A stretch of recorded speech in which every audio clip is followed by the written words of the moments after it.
प्रधानमंत्री के तेजस को उड़ाने वाली तस्वीरें तो आपने खूब देखी होंगी। आसमान में बादलों से ऊपर हाथ हिलाते प्रधानमंत्री का वो वीडियो तो आपने जरूर देखा होगा। खूब सुर्खियां बटोरी गईं। कहा गया कि प्रधानमंत्री नरेंद्र मोदी ने वो कर दिखाया जो आजादी के बाद अब तक भारत में किसी प्रधानमंत्री ने नहीं किया। एक लड़ाकू विमान उड़ा दिया और प्रधानमंत्री ने भी खूब अभिनंदन किया ट्वीट के जरिए।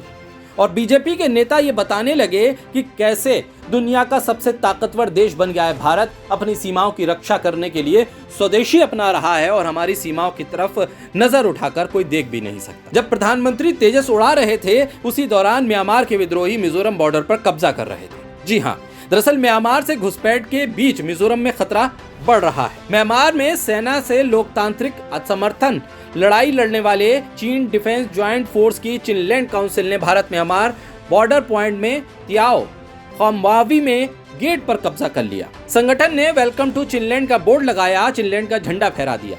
साथ ही रेखावदार टाउनशिप में नागरिक प्रशासन बना दिया।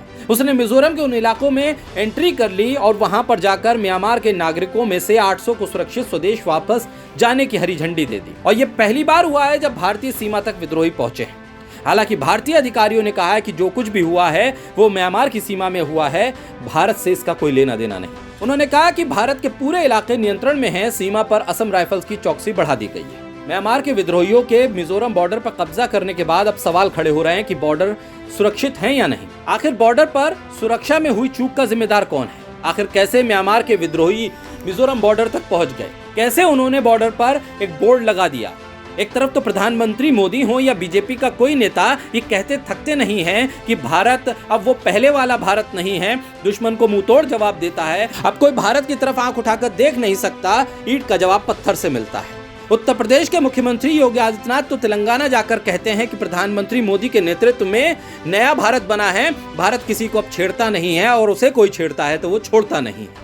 चाहे सर्जिकल स्ट्राइक हो, एयर स्ट्राइक हो, भारत जवाब देना जानता है और इस तरह हमारी सीमाएं सुरक्षित हैं। असम के मुख्यमंत्री हेमंत बिस्वा शर्मा तो कहते हैं कि अगर 26/11 के वक्त देश के प्रधानमंत्री नरेंद्र मोदी शासन में होते तो फिर इसका नजारा कुछ और होता, जवाब कुछ और मिला होता पाकिस्तान को।